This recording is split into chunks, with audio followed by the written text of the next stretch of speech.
स्वागत है आपका मौसम तक चैनल पर। यह है 3 दिनों के मौसम पूर्वानुमान का बुलेटिन। विलंब होने के लिए माफ़ी चाहूँगा आप सभी से। और आपको ये भी बता दूँ, आपको जानकारी है कि पिछले कुछ दिनों से मैं साप्ताहिक मौसम पूर्वानुमान अपलोड नहीं कर पा रहा हूँ सोमवार से। तो अगले सप्ताह से सभी राज्यों का, जिन राज्यों का साप्ताहिक मौसम पूर्वानुमान लेकर आता हूँ वो ज़रूर करूँगा। आप सभी से निवेदन है कि इस चैनल को सब्सक्राइब कर लीजिए अगर आपने अब तक नहीं किया है, और बेल आइकन पर क्लिक कर दीजिए ताकि हर अपडेट आप तक पहुँचता रहे। और जानते हैं अगले 3 दिनों में किस तरह का मौसम रहेगा। 3 दिन यानी आज 30 मार्च है, जबकि आधा दिन निकल चुका है। 31 मार्च और 1 अप्रैल का किस तरह का मौसम रहेगा। उत्तर भारत के पर्वतीय क्षेत्रों से लेकर मध्य पूर्वी और पूर्वोत्तर भारत के तमाम इलाकों तक मौसम बारिश का बना हुआ है। बादल कई जगहों पर छाए हुए हैं और प्री मानसून की वर्षा कल रात में दिल्ली एनसीआर समेत उत्तर भारत के कुछ मैदानी इलाकों में, राजस्थान में कहीं-कहीं पर, उत्तर प्रदेश में कुछ स्थानों पर और साथ ही साथ पंजाब और हरियाणा के कुछ हिस्सों में रिकॉर्ड की गई है। और इधर जो पर्वतीय क्षेत्र हैं, इन भागों में बर्फबारी का सिलसिला जारी है। घने बादल यहाँ पर लगातार बने हुए हैं। तो जम्मू कश्मीर में और हिमाचल प्रदेश तथा उत्तराखंड के ऊंचाई वाले क्षेत्रों पर बर्फ गिर सकती है। गिलगित बाल्तिस्तान, मुजफ्फराबाद में भी बर्फबारी होने की संभावना है। और निचले इलाकों की देखें बात, तो पंजाब और हरियाणा तथा राजस्थान, उत्तर प्रदेश का जो उत्तर पश्चिमी हिस्सा है, यहाँ पर भी आज कुछ जगहों पर सुबह के समय गतिविधियां हुई हैं। हो सकता है कि शाम के समय भी कुछ यहाँ पर पैचेस क्लाउड के पहुंच जाएं, लेकिन चांसेस अब बहुत ज़्यादा नहीं है। और अगर हुआ भी तो धूल भरी आंधी चलेगी और बादलों की गर्जना के साथ बूंदाबांदी हो सकती है।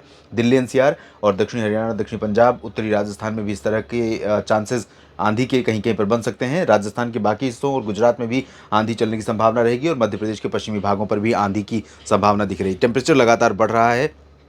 अधिकतम तापमान देश के तमाम राज्यों में, तमाम जिलों में लगभग 40 से 41, 42 डिग्री सेल्सियस रिकॉर्ड किया जा रहा है। मध्य प्रदेश के दमोह में तापमान 42.5 डिग्री सेल्सियस रिकॉर्ड किया गया। इसके अलावा वर्धा, अकोला समेत महाराष्ट्र का विदर्भ रीजन लगातार बहुत तेज गर्मी का सामना कर रहा है। गुजरात में तमाम जगहों पर भीषण गर्मी पड़ रही है, लेकिन बीच बीच में थोड़ा आर्द्रता आने के चलते यहाँ पर नमी जैसे ही एटमॉस्फेयर में ऊपर बढ़ती है तो धूप का असर कम हो जाता है, लेकिन उससे राहत नहीं मिलती है, क्योंकि टेम्परेचर 1 डिग्री कम हो जाए और आरएच अगर बहुत ज़्यादा बढ़ जाए तो उससे स्थितियां असहज हो जाती हैं और परेशान करने वाली हो जाती हैं। इधर पूर्वी मध्य प्रदेश में और उत्तर प्रदेश के पूर्वी रीजन तथा छत्तीसगढ़ के उत्तरी भागों में, झारखंड और बिहार, पश्चिम बंगाल के गंगेय क्षेत्रों में, ओडिशा के कुछ भागों पर भी बादल बने हुए हैं और विदर्भ तथा मराठवाड़ा के रीजन पर भी कुछ बादल हैं। सुबह इन भागों में बादल थे, अब इधर बादल आ गए हैं। तो जो पूर्वी रीजन है एमपी का या उत्तर प्रदेश का कुछ हिस्सा और बिहार, झारखंड का या छत्तीसगढ़ का उत्तरी हिस्सा, झारखंड के दक्षिणी पश्चिमी क्षेत्र, इन भागों में कहीं कहीं पर गर्जना के साथ और धूल भरी आंधी के साथ आज प्री मानसून वर्षा कहीं कहीं पर हो सकती है। लेकिन इंटेंसिटी और दायरा, यानी बारिश की तीव्रता, मात्रा और बारिश कितनी जगहों पर होगी, उन दोनों में बहुत ज़्यादा कह सकता हूँ कि मैं बहुत सीमित जगहों पर और बहुत सीमित मात्रा में बारिश की संभावना दिखाई दे रही है।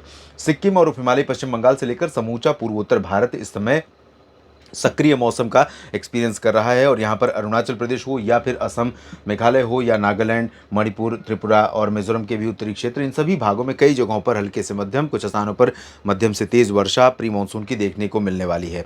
और बाकी ओडिशा के क्षेत्रों में चांसेस हैं, जैसा कि मैंने बताया।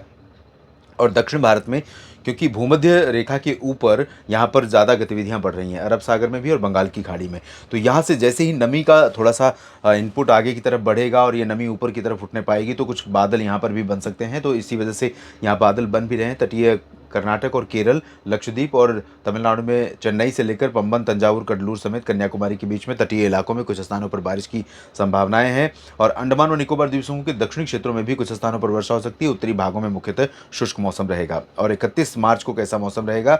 31 मार्च को, क्योंकि सारे सिस्टम पश्चिम से पूरब की तरफ मूव कर रहे हैं, तो जाहिर है कि जो पश्चिमी क्षेत्र हैं भारत के, चाहे वो पहाड़ी हो या मैदानी क्षेत्र, इन सभी भागों में जो आज कुछ संभावनाएं दिख रही हैं, कल वो संभावनाएं बहुत कम हो जाएंगी। हालांकि पंजाब और हरियाणा में तथा पश्चिमी उत्तर प्रदेश के कुछ इलाकों में और उत्तर प्रदेश के पूर्वी तराई क्षेत्रों में कुछ स्थानों पर कल सुबह भी प्री मानसून की गतिविधि हो सकती है, जिसमें आंधी चल सकती है, बादलों की गर्जना के साथ बूंदें पड़ सकती हैं। कहीं कहीं पर इन भागों में, तराई वाले रीजन में, इधर अमृतसर, जालंधर और रूपनगर, होशियारपुर, पठानकोट से लेकर अंबाला, चंडीगढ़, पंचकुला, दिल्ली के ऊपर का रीजन, मेरठ, मुरादाबाद, सहारनपुर, बरेली, शाहजहाँपुर से लेकर देवरिया और बहराइच के बीच में इन भागों में कुछ स्थानों पर संभावना इस तरह की बन सकती है। दक्षिणी क्षेत्रों में चाहे वो पंजाब और हरियाणा हो या दिल्ली के दक्षिणी क्षेत्र और राजस्थान, गुजरात, मध्य प्रदेश, उत्तर प्रदेश के बाकी हिस्से, इन भागों में शुष्क मौसम रहेगा और कोई गतिविधि नहीं होगी। हाँ, यहाँ पर कुछ बादल रहेंगे पूर्वी उत्तर प्रदेश, बिहार, झारखंड, पश्चिम बंगाल, ओडिशा, छत्तीसगढ़ और पूर्वी मध्य प्रदेश। इस रीजन में कई जगहों पर बादल रहेंगे और यहाँ पर तेज़ हवाएं भी चलेंगी। और तेज़ हवाएं तो हरियाणा से लेकर बिहार तक चलेंगी और ये हवाएं लू जैसी लगेंगी, क्योंकि ज़्यादातर जगहों पर दोस्तों यहाँ पर पटना, वैशाली, गया, भागलपुर, दरभंगा हो या किशनगंज, पूर्णिया या फिर उत्तर प्रदेश में वाराणसी, कानपुर और लखनऊ से लेकर आगरा, साथ ही साथ दिल्ली और इधर अम्बाला, चंडीगढ़, इन सभी क्षेत्रों में टेम्परेचर बढ़ रहा है और टेम्परेचर सामान्य से ऊपर रिकॉर्ड किया जा रहा है, कम से कम 2 से 4 डिग्री। तो 2 से 4 डिग्री टेम्परेचर के ऊपर होने के कारण ये हवाएं थोड़ा सा दिन में गर्म महसूस होंगी, लेकिन इन हवाओं में ठंडक होगी। ठंडक इसलिए होगी क्योंकि इनका जो सोर्स है वो उत्तर भारत है। उत्तर भारत से आने के कारण सुबह और रात के टेम्परेचर में ये थोड़ी गिरावट लाने का कारण बनेगी। दिन में इन हवाओं के कारण आसमान ज़्यादातर जगहों पर साफ हो जाएगा, तो धूप का तीखा प्रकोप, तीखा प्रभाव और प्रहार हमें देखने को मिलेगा। और ऐसे में क्या होगा कि जो मैक्सिमम टेम्परेचर है वो ग्रेजुअली इंक्रीज़ करेगा। ग्रेजुअली जब इंक्रीज़ करेगा तो जाहिर है कि ये जो ठंडी वाली हवाएं हैं, ठंडक लेकर आने वाली हवाएं हैं, दिन में यही हवाएं कम ठंडक फील कराएंगी और कहीं कहीं पर गर्म फील कराएंगी। तो ये लू जैसी अभी बहुत ज़्यादा लू जैसा इम्पैक्ट तो नहीं रहेगा, लेकिन हाँ, गर्मी दिन में बढ़ेगी। इधर महाराष्ट्र के बाकी हिस्सों में शुष्क मौसम रहेगा, लेकिन विदर्भ से लेकर मराठवाड़ा के बीच में और आंध्र प्रदेश, साथ ही साथ तेलंगाना और तमिलनाडु, केरल, कर्नाटक, इन भागों में कुछ स्थानों पर बादल बढ़ते हुए दिखाई पड़ेंगे। थोड़ी सी एक्टिविटी कोस्टल पोर्शन में हो सकती है। पूर्वोत्तर में कई जगहों पर हल्की से मध्यम, कुछ स्थानों पर तेज़ गतिविधियां होने की संभावना है। और प्री मानसून सीजन का पहला दिन, दूसरा महीना का पहला दिन कैसा रहेगा, यह है 1 अप्रैल का प्रोजेक्शन। 1 अप्रैल के दिन देश के तमाम इलाकों में मौसम मुख्यतः साफ और शुष्क रहेगा और ये हवाएं जो उत्तर पश्चिमी दिशा की हैं वो मध्य प्रदेश और छत्तीसगढ़, उड़ीसा, झारखंड, पश्चिम बंगाल और बिहार तक चलेंगी। तो इन हवाओं में वही बिल्कुल ब्राइट सनी स्काई रहेगा, एकदम चमकती धूप और आंखों में चुभने वाली रोशनी और बिल्कुल तीखी धूप रहेगी दिन में। दिन में ये धूप बहुत ज़्यादा हीट का एक्सपीरियंस कराएगी, और लेकिन सुबह और रात में इन हवाओं के कारण ही मौसम में ठंडक रहेगी और मौसम खुशनुमा रहेगा रात और सुबह का।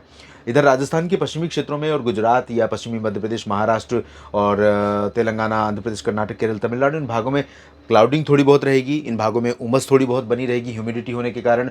पूर्वोत्तर में कई जगहों पर वर्षा होगी, लेकिन इंटेंसिटी परसों यानी 1 अप्रैल को कम होती हुई दिखाई दे रही है। इस बुलेटिन में भी इतना ही। बने रहिएगा लगातार मौसम तक चैनल के साथ। अगले मौसमी बदलावों के लिए आपको अपडेट करूंगा अगले वीडियो में। लगातार आप मेरे साथ जुड़े रहिए। धन्यवाद।